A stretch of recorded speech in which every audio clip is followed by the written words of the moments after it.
Baik, saya akan membacakan kebenaran firman Tuhan yang terambil dari 1 Samuel 5 ayat 1 sampai 12. Beginilah pembacaan kebenaran firman Tuhan. Sesudah orang Filistin merampas tabut Allah, maka mereka membawanya dari Ebenezer ke Asdod. Orang Filistin mengambil tabut Allah itu, dibawanya masuk ke kuil Dagon dan diletakkannya di sisi Dagon. Ketika orang-orang Asdod bangun pagi-pagi pada keesokan harinya, tampaklah Dagon terjatuh dengan mukanya ke tanah di hadapan tabut Tuhan. Lalu mereka mengambil Dagon dengan mengembalikannya ke tempatnya. Tapi ketika keesokan harinya mereka bangun pagi-pagi, tampaklah Dagon terjatuh dengan mukanya ke tanah di hadapan tabut Tuhan. Tapi kepala Dagon dan kedua belah tangannya terpenggal dan terpelanting ke ambang pintu. Hanya badan Dagon itu yang masih tinggal.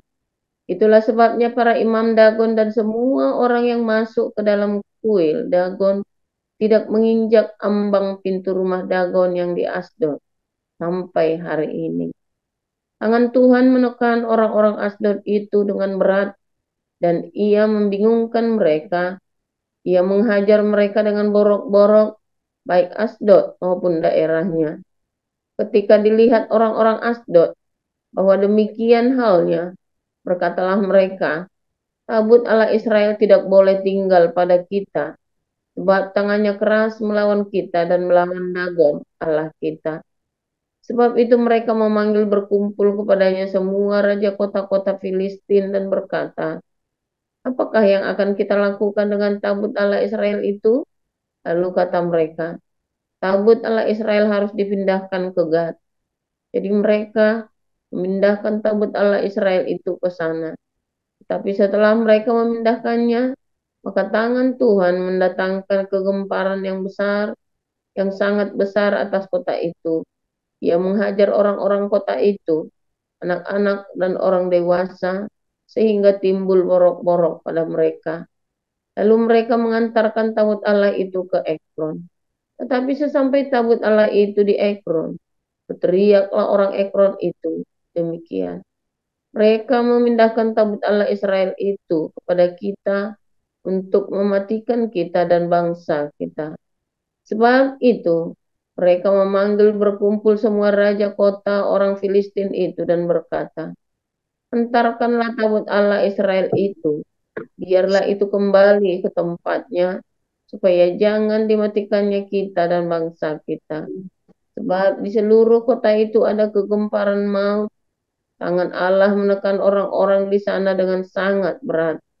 Orang-orang yang tidak mati dihajar dengan borok-borok, sehingga teriakan kota itu naik ke langit. Demikian.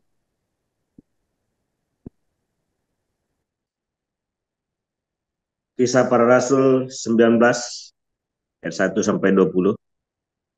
Ketika Apolos masih di Korintus, Paulus sudah menjelajah daerah-daerah pedalaman dan tiba di Efesus. Di situ didapatinya beberapa orang murid. Katanya kepada mereka, sudahkah kamu menerima Roh Kudus ketika kamu menjadi percaya? Akan tetapi mereka menjawab dia, belum. Bahkan kami belum pernah mendengar bahwa ada Roh Kudus. Lalu kata Paulus kepada mereka, kalau begitu, dengan baptisan manakah kamu telah dibaptis? Jawab mereka, dengan baptisan Yohanes. Kata Paulus, baptisan Yohanes adalah pembaptisan orang yang telah bertobat. Dan ia berkata kepada orang banyak bahwa mereka harus percaya kepada dia yang datang kemudian daripadanya, yaitu Yesus. Ketika mereka mendengar hal itu, mereka memberi diri mereka dibaptis dalam nama Tuhan Yesus. Dan ketika Paulus menumpangkan tangan di atas mereka, turunlah Roh Kudus ke atas mereka, dan mulailah mereka berkata-kata dalam bahasa roh dan bernubuat. Jumlah mereka adalah kira-kira 12 orang. Selama 3 bulan, Paulus mengunjungi rumah ibadat di situ dan mengajar dengan berani. Oleh pemberitaannya, ia berusaha meyakinkan mereka tentang kerajaan Allah. Tetapi ada beberapa orang yang tegar hatinya. Mereka tidak mau diyakinkan, malahan mengumpat jalan Tuhan di depan orang banyak. Karena itu Paulus meninggalkan mereka dan memisahkan murid-muridnya dari mereka dan setiap hari berbicara di ruang kuliah Tiranus. Hal ini dilakukannya 2 tahun lamanya, sehingga semua penduduk Asia mendengar firman Tuhan, baik orang Yahudi maupun orang Yunani. Oleh Paulus, Allah mengadakan mujizat-mujizat yang luar biasa. Bahkan orang membawa sapu tangan atau kain yang pernah dipakai oleh Paulus dan meletakkannya atas orang-orang sakit, maka lenyaplah penyakit mereka dan keluarlah roh-roh jahat. Juga beberapa tukang jampi Yahudi yang berjalan keliling di negeri itu mencoba menyebut nama Tuhan Yesus atas mereka yang kerasukan roh jahat dengan berseru, katanya, Aku menyumpahi kamu demi nama Yesus yang diberitakan oleh Paulus. Mereka yang melakukan hal itu ialah 7 orang anak dari seorang imam kepala Yahudi yang bernama Skewa. Tetapi roh jahat itu menjawab, Yesus aku kenal dan Paulus aku ketahui.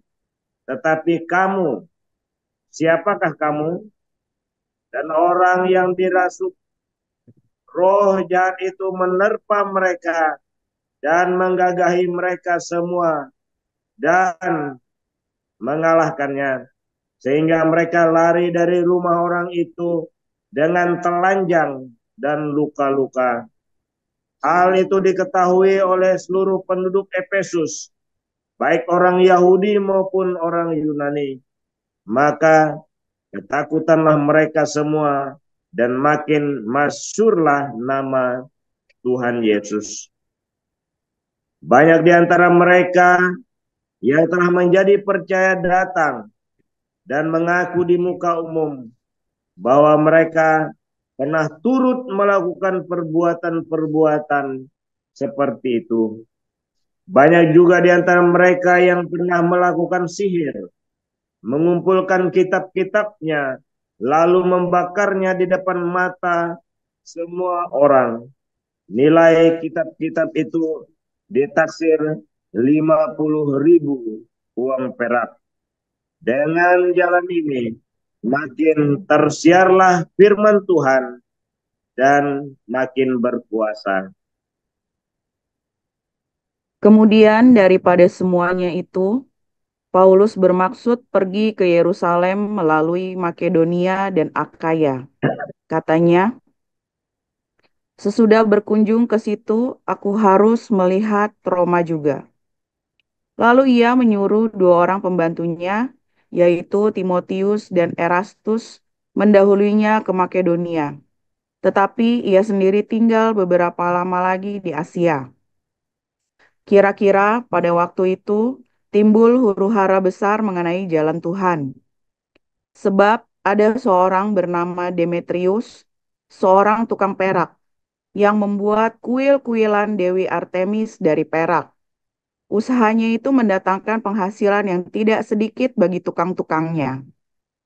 Ia mengumpulkan mereka bersama-sama dengan pekerja-pekerja lain dalam perusahaan itu dan berkata, saudara-saudara, kamu tahu bahwa kemakmuran kita adalah hasil perusahaan ini.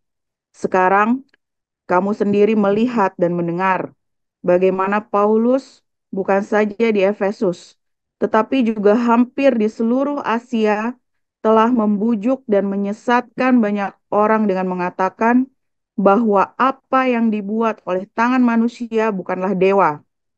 Dengan jalan demikian, bukan saja perusahaan kita berada dalam bahaya untuk dihina orang, tetapi juga kuil Artemis, dewi besar itu, berada dalam bahaya akan kehilangan artinya. Dan Artemis sendiri, Artemis yang disembah oleh seluruh Asia dan seluruh dunia yang beradab, akan kehilangan kebesarannya. Mendengar itu, meluaplah amarah mereka.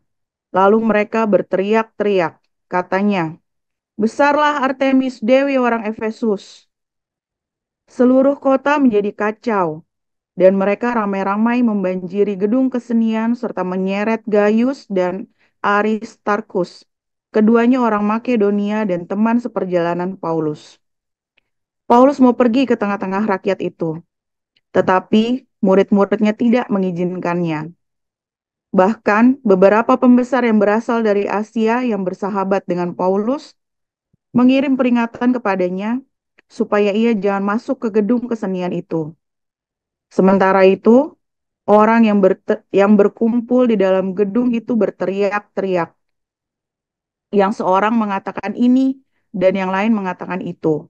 Sebab kumpulan itu kacau balau dan kebanyakan dari mereka tidak tahu untuk apa mereka berkumpul. Lalu seorang bernama Alexander didorong ke depan oleh orang-orang Yahudi. Ia mendapat keterangan dari orang banyak tentang apa yang terjadi. Segera ia memberi isyarat dengan tangannya dan mau memberi penjelasan sebagai pembelaan di depan rakyat itu. Tetapi ketika mereka tahu bahwa ia adalah orang Yahudi, berteriaklah mereka bersama-sama kira-kira 2 jam lamanya. "Besarlah Artemis, dewi orang Efesus."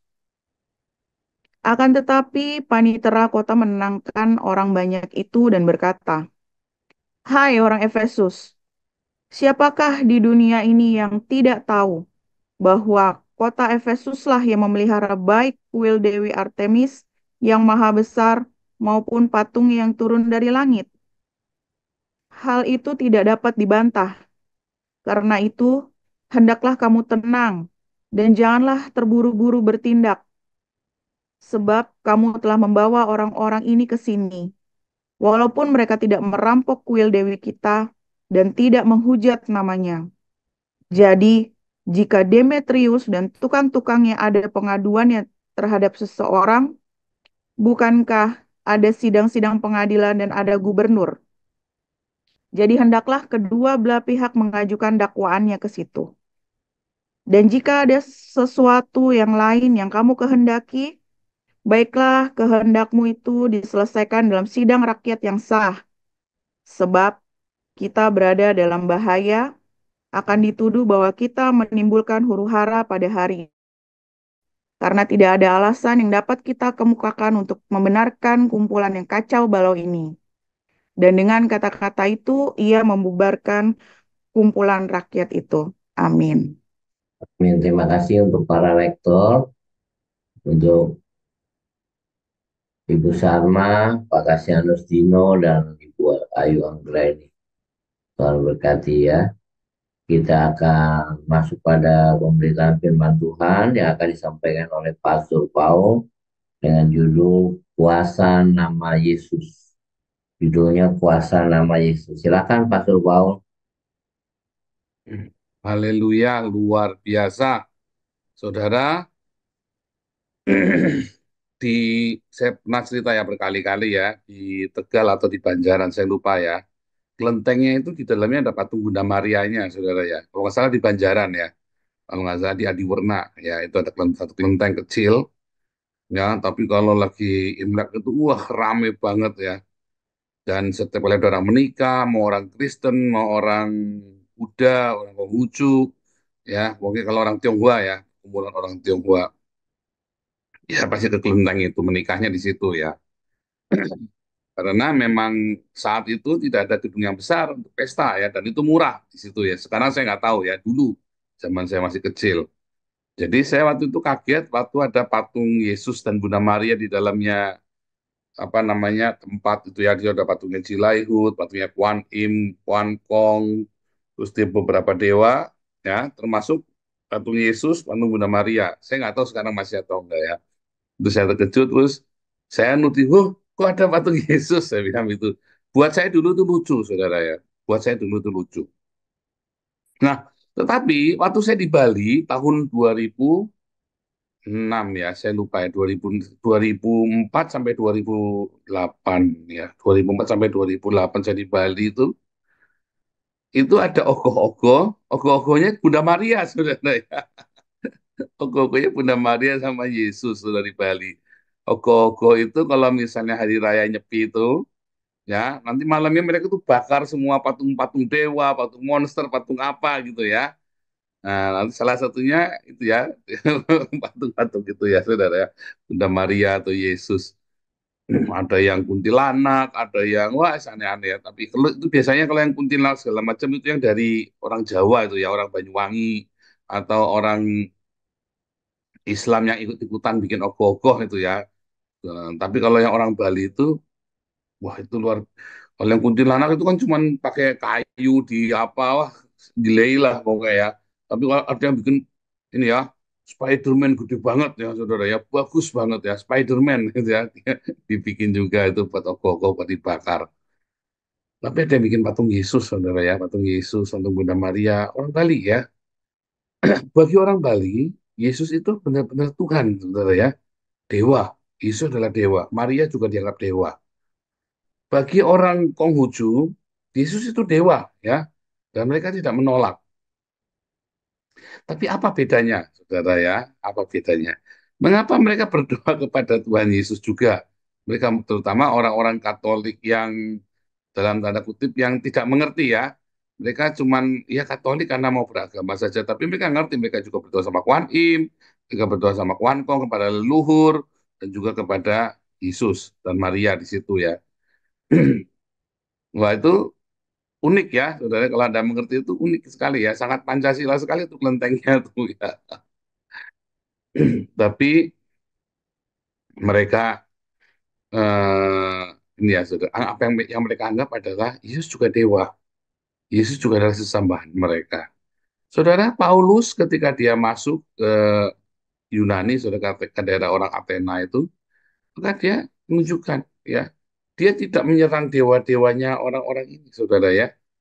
Karena sebetulnya kekristenan tidak diberitakan itu bukan untuk melawan dewa-dewa, saudara. Kekristenan itu diberitakan untuk mengajarkan kepada dunia tentang cintanya Tuhan Yesus. Ya, jadi ada namanya penginjilan kontekstual ya.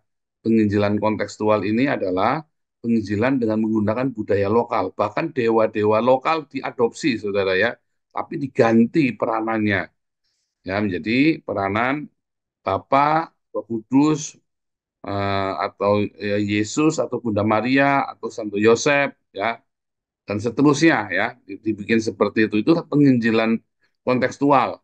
Anda hari ini menikmati penginjilan kontekstualnya para bapak gereja, saudara. Di mana mereka memasukkan patung-patung ke dalam gereja. Bahkan hari-hari yang Anda peringati itu, Natal, Paskah, Easter itu ya, Paskah, Easter, Pentakosta, itu dari ritual pagannya mereka. Salah nggak? Nggak salah. Ya, nggak salah, saudara. Tidak apa-apa juga. Karena Alkitab juga mengatakan di dalam Roma 14, sudah nggak ada hari penting, hari tidak penting. Nggak usah mikir begitu lagi. Ya. Tetapi yang penting Anda mengerti bahwa sebenarnya Yesus tidak lahir tanggal 25 Desember, sebenarnya Yesus tidak disalib pada hari Jumat, sebenarnya Yesus tidak apa namanya eh, Pentakosta itu adalah 50 hari setelah setelah apa saudara? Setelah Yesus disalib. Bukan 50 hari setelah hari Minggu, tapi 50 hari setelah Yesus disalib. Ya, yaitu hari Rabu malam. Karena 3 hari 3 malamnya hari Minggu. Hari pertama Minggu itu kan hari Minggu kan. Yesus bangkit dan Paskahnya itu adalah hari Rabunya. Jadi bukan hari Jumatnya, bukan hari Jumat. Ya, terus kita merayakan Jumat Agung, Minggunya malah Paskah. Paskah itu adalah kematian penyaliban Yesus, saudara, bukan kebangkitan Yesus. Tapi hari ini kita merayakan Paskah adalah bangkitan Yesus kan, kebalik-balik jadinya ya. Nah, itulah sebabnya Anda harus ikut kelas evangelis apologetik supaya Anda mengerti. Ya, supaya Anda mengerti sejarahnya yang benar, ya urutannya yang benar, ya. Lalu yang ini apakah berdosa kita Natalan 25 Desember? Enggak dosa, enggak salah juga. Cuma Anda harus mengerti mengapa demikian, ya. Nah, kalau saya juga berkali-kali berkata ya, kalau saya ke Cina, saya tidak akan bikin gereja ala Eropa, saudara. Kalau saya ke Cina, saya akan bikin gereja ala kelenteng. Saya akan bikin patung yang gede, ya, patungnya Kuan Im, patungnya Kuan Kong, atau Jilaihut, ya, dan patungnya Jilaihut, patungnya Kuan Im, dan patungnya Kuan Kong, ya, yaitu Bapa, Roh Kudus, dan Tuhan Yesus, saudara. Saya akan bikin tiga patung itu. Salah nggak? Enggak, itulah kontekstual. Ya, dan saya tidak akan mengambil gambarnya aktor Hollywood sebagai Yesus. Ya, wah salah, nggak mau. Orang Xi Jinping nggak mau, anti Amerika nggak mau dia.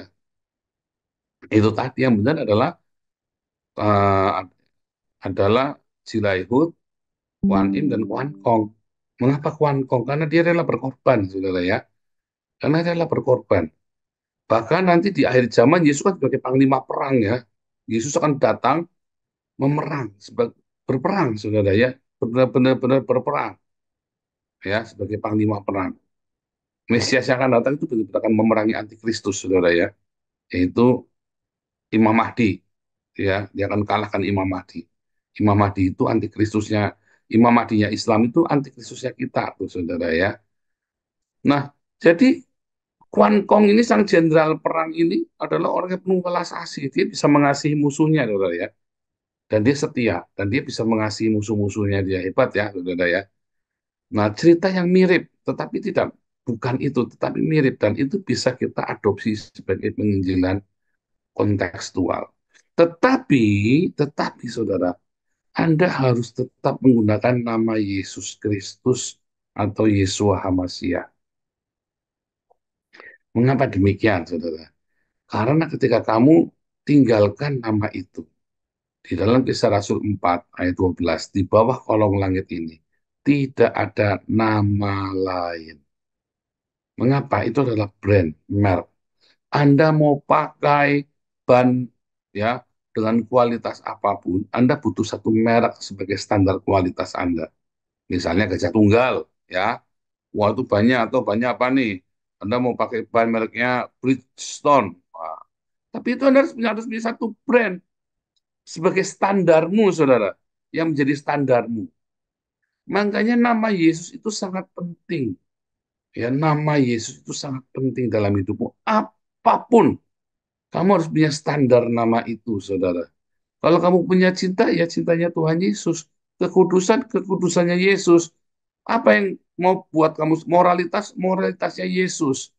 Karena di bawah kolong langit ini tidak ada nama lain yang olehnya kita bisa diselamatkan. Itulah sebabnya Anda jangan main-main dengan nama Yesus. Jangan latah dan jangan kurang ajar dengan nama Yesus. Sebab ketika Anda kurang ajar ya, nanti suatu ketika nama itu tidak berguna lagi. Saya punya kenalan saudara ya, yang dikit-dikit nyebut nama Yesus, dikit-dikit nyebut nama Yesus ya. Dia berdoa, kenapa? Ya saya lihat ya, doanya nggak dikabulkan ya, doanya nggak ampuh. Yang saya bilang, kamu menyebut nama Yesus sembarangan kok. Yesus itu buat bercanda, kok Yesus suka bercanda? Oh, bercandanya nggak kayak kamu. Kalau kamu itu Yesus ya kayak murahan sekali bercandanya. Ya, tapi sebaiknya saudara, sebaiknya kalau nggak perlu Anda nggak perlu sebut-sebut nama itu saudara. Ya, jangan buat bercanda lah. Kenapa? Karena suatu ketika kamu akan sebut nama itu nggak ada kuasanya lagi. Ya, nama itu adalah standar, ya, brand, sebuah patokan, sebuah patokan kebenaran, patokan cinta, patokan dari kerendahan hati, patokan dari moralitas, patokan dari kekudusan, patokan hidup kita. Nama itu, saudara. Tapi begitu nama itu kamu main-main dengan nama itu nggak akan berkuasa lagi. Kamu sebut-sebut, kamu teriak-teriak pun nggak akan datang nama itu. Kamu tidak percaya, kamu menyebut namanya dengan tidak percaya juga tidak akan datang. Kamu terbiasa latah dengan nama itu, ketika nama itu kamu sebutkan di dalam doamu juga nggak berdampak apa-apa, alias doamu yang nggak kepake. Jadi nama itu akan berkuasa ketika kamu kuduskan nama itu. Itulah sebabnya doanya Bapa kami gimana? Bapa kami di surga, dikuduskanlah nama. Ya, Our Father in heaven, hallowed be thy name. Nama, saudara. Kita disuruh menguduskan nama itu, yaitu nama Yehova yang kita kenal di dalam nama Yesus Kristus. Yehova Yasha, Yehova menyelamatkan. Jadi Anda kudu hati-hati dengan nama itu, jangan main-main. Apalagi ini penganut Yahweh, ya Yahweh, Yahweh, Yahweh, Yahweh, Yahoo. Hati-hati ya saudara, jangan sembarangan sebut-sebut Yahweh, saudara.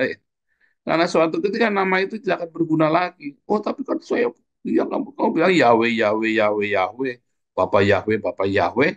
Anda dengan kenajisan kamu sembarang-sembarang sebut, ya. Dan saya bersyukur Anda menyebutnya Yahweh karena namanya bukan Yahweh, saudara ya.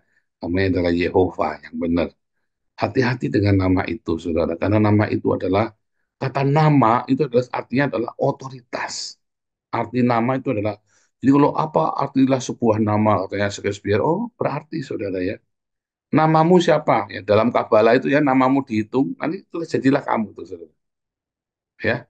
Namamu siapa? Jadilah kamu itu saudara. Ya. Nama saya itu artinya heboh, saudara. Artinya heboh ya nama saya itu. Ya heboh, saya selalu di mana-mana selalu bikin heboh. Ya, itu nama saya ya. Nama anak saya Miracle, di mana-mana selalu ada mujizat kalau dia datang. Nama anak saya Wisely, dia selalu membuat kita jadi bijaksana sekeluarga. Ya, saudara ya. Jadi nama itu sebuah otoritas.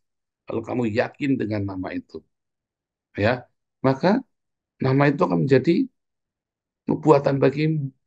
Nah, termasuk juga dengan nama Tuhan kita. Hati-hati jangan sembarangan. Saya selalu ingatkan bolak-balik ya. Jangan sembarangan menyebut nama Tuhan. Jangan buat bercanda. Ya, anak-anakmu diomongin. Karena suatu ketika nama itu nggak berguna lagi. Ya, suatu ketika nama itu nggak ada guna lagi. Jadi di dalam penginjilan kontekstual pun, ya, mengapa penginjilan kontekstual itu tetap berhasil dan tetap berbuah? Karena ada nama itu, saudara. Yesus Kristus. Yeshua Hamashiach, di dalam bahasa Ibrania dan di dalam bahasa Yunani saat di zaman Yesus itu yang namanya Yesus Kristus, ya.